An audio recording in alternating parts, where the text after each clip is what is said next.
Un cordial saludo para todos, quien les habla Frangelis Bortomier, estudiante de la carrera de Comunicación Social en la Facultad de Humanidades de la Universidad Yacambú.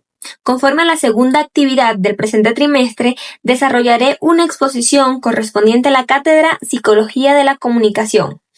En esta se desglosará como tema principal la comunicación verbal y no verbal, donde además sustentaré la información con diversos autores, para así otorgar confianza y credibilidad en la misma. Entrando en materia, en primer lugar tenemos al lenguaje y significado, que según la página web Concepto, el lenguaje se refiere a la capacidad que posee el ser humano de expresarse y comunicarse a través de diversos sistemas de signos, que pueden ser orales, escritos o gestuales. El proceso de comunicación requiere además este sistema de signos para ligarse al objetivo del entendimiento común. Es por esta razón que dominar dicha capacidad comunicativa permite que cada individuo pueda expresarse de un modo particular. Ahora bien, la denotación o el lenguaje denotativo se caracteriza por emplear el significado de las palabras, según lo establecido en los diccionarios, y usualmente es utilizado en la ciencia, el periodismo y otras áreas de trabajo. Mientras que el lenguaje connotativo funciona en base al doble sentido o la metáfora, totalmente opuesto al lenguaje denotativo, porque transmite un mensaje figurado. Es decir, podemos ver acá que es un tipo de lenguaje más usado y contextualizado además en diversas culturas o diversas jergas cotidianas también. Por otra parte, cuando hablamos del significado, se hace referencia al sentido de las palabras o frases de un idioma, y por lo general se trata de un sentido compartido entre el emisor y el receptor, ya que ambos son elementos necesarios para el entendimiento, tomando en cuenta los diferentes matices que esto implica. Es decir, las diferentes interpretaciones que cada uno pueda concebir, recordando que somos seres totalmente individuales y críticos en nuestro pensamiento. Ahora bien, de acuerdo con el autor Gilberto Farías, existe un abanico de posibilidades para pensar y entender qué es el significado. Sin embargo, la postura de la lingüística tradicional lo entiende como un concepto o una abstracción que nos formamos de las cosas reales. Para aclarar y amplificar este concepto, es necesario mencionar la dupla del significante y significado, sabiendo que el significante es como suena o se escribe una palabra, mientras que el significado es lo que entendemos cuando escuchamos una palabra. Les daré un breve ejemplo para aclarar el mismo. La palabra pronunciada o escrita perro alude al significante, mientras que el significado será entonces el concepto o la idea de un animal doméstico que ladra, sabiendo que puede ser pequeño, grande, puede tener un pelaje color blanco, negro, con diferentes características que cada uno va percibiendo o va formando en su mente según nuestras propias ideas. El lenguaje se entiende como una herramienta esencial para la comunicación y por ende está fuertemente ligada a la influencia del contexto social en el que se emplea. Dicho contexto está relacionado con la cultura, las relaciones sociales, las dinámicas de poder y situaciones específicas que se pueden producir en torno a la comunicación. Entre los factores culturales que determinan el uso del lenguaje destaca la variación lingüística. Pues las diferentes culturas tienen idiomas o dialectos distintos que pueden afectar o no la forma en que los individuos se comunican. Por ejemplo, si un venezolano se quiere comunicar con un americano que no manejan el idioma, van a haber barreras en la comunicación. Por otra parte, la cortesía y la formalidad, ya que las normas culturales dictan los niveles apropiados de cortesía y formalidad en la comunicación. Y en el caso específico de la comunicación no verbal, puede variar el uso de las señales no verbales, como gestos, expresiones faciales, lenguaje corporal en cada uno, que puede interrumpir el mensaje. Ahora bien, en las relaciones sociales también influye el uso del lenguaje. Y estos pueden ser la distancia social, ya que cuando existe un nivel de familiaridad entre un grupo, el lenguaje tiende a ser más informal. En caso contrario, a mayor distancia social, mayor formalidad entre los individuos existirá. Asimismo, las dinámicas de poder que están relacionados al estatus social pueden influir en este proceso, ya que en algunos casos aquellas personas en posición de poder o autoridad se dirigen con más formalidad en su tono a un público o audiencia. Por último, los factores situacionales como el contexto físico, por ejemplo, si estamos en nuestro lugar de trabajo, en una salida con amigos o en una reunión, los matices de formalidad pueden variar. Así como el propósito de la comunicación, entiéndase, persuadir, entretener o informar, puede afectar o no la elección y estrategias del lenguaje. En definitiva, cuando hablamos del uso del lenguaje en nuestro contexto social, debemos de tener en cuenta diferentes características, matices y elementos que puedan favorecer o no el propósito de la comunicación. Por ejemplo, si estamos en una salida con amigos, probablemente empleemos un lenguaje mucho más informal y característico de nosotros mismos.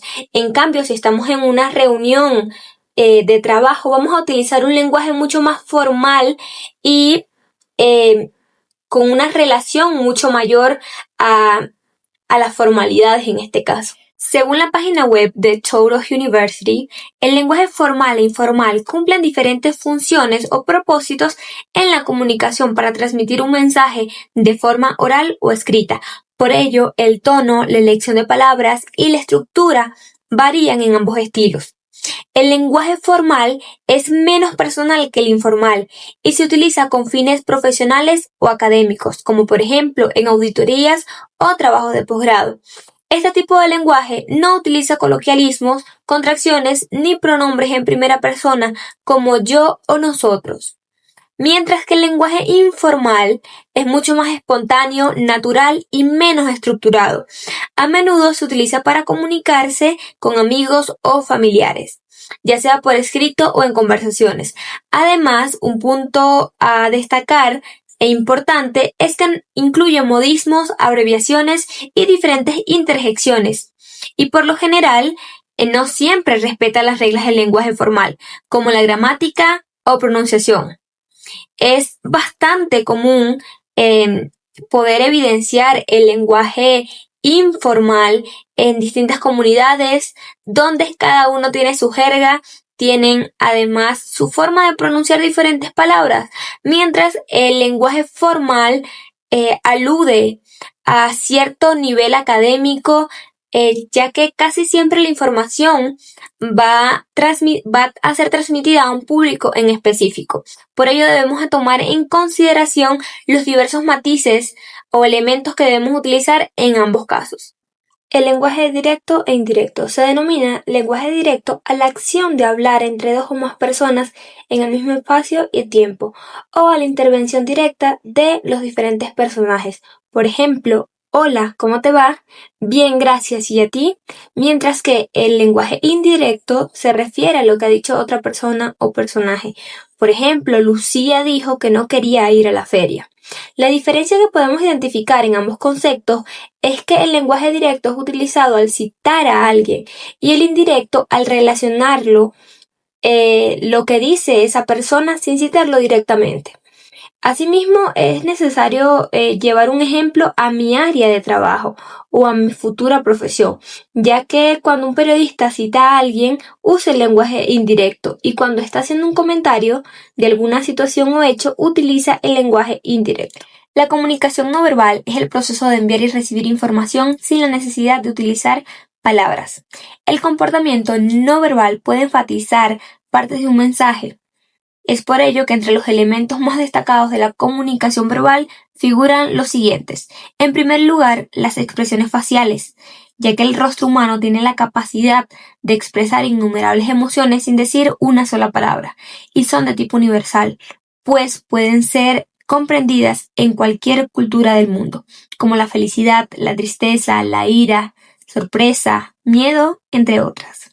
Los gestos también forman parte de nuestra cotidianidad, ya que saludamos, señalamos y a menudo hacemos muchísimos gestos de forma inconsciente. Estos gestos o movimientos corporales son estudiados por la kinésica. Asimismo, el tacto. En este elemento podemos pensar o analizar qué nos transmite un apretón de manos, una tímida palmada en el hombro, un cálido abrazo, entre otros. El espacio también se ve involucrado en estos elementos, pues todos tenemos necesidad del espacio físico, aunque diste de la necesidad en algunas culturas. Por ejemplo, el espacio es necesario para comunicar acciones no verbales como una señal de agresión, dominio o afecto. Asimismo, los movimientos corporales y la postura. Estos comunican una gran cantidad de información. Si estamos encorvados, si estamos rectos, que podemos transmitir con nuestra postura. Mientras que el contacto visual también es crucial para mantener el flujo de una conversación y puede comunicar muchas cosas, como la hostilidad, afecto o atracción. La voz también está incluido en estos elementos, ya que no solo se refiere a lo que decimos, sino a cómo lo decimos, a los aspectos también que están ligados a nuestra cultura, a nuestros valores, a cómo nos referimos a los demás y cuál es nuestra finalidad al transmitir alguna información determinada. Es una influencia entre la comunicación verbal y no verbal. Según el Centro de Estudios Financieros, la relación entre la comunicación verbal y no verbal se basa principalmente en que ambas ocurren simultáneamente, en la mayoría de los casos, ya que la comunicación no verbal acompaña y da sentido al mensaje verbal. Por ejemplo, el emisor está hablando y a la vez gesticulando con sus manos, como lo estoy haciendo yo en este momento para añadir algún dato. Asimismo, se puede modificar la interpretación de la otra, es decir, lo que se dice y cómo se dice. Es por ello que también debemos tener muy en claro y saber diferenciar tanto el lenguaje verbal del no verbal, sabiendo bien que sus elementos son característicos y necesarios en cada caso. Para darle punto final a esta exposición es necesario destacar la importancia de conocer conceptos relacionados al lenguaje, acotando además que la comunicación verbal y no verbal se complementan entre sí para transmitir un mensaje de manera efectiva. Por su parte, la comunicación verbal usa palabras y la no verbal refuerza el sentido mediante gestos, tonos o posturas, recordando los elementos que mencionamos anteriormente. Además, el lenguaje formal e informal varía según el contexto y relación con nuestro entorno. Como futura profesional de la comunicación, son conceptos de gran importancia que debemos manejar sobre los lenguajes y el momento en el que debemos implementarlos. Sin más nada que agregar, me despido y será hasta una próxima oportunidad.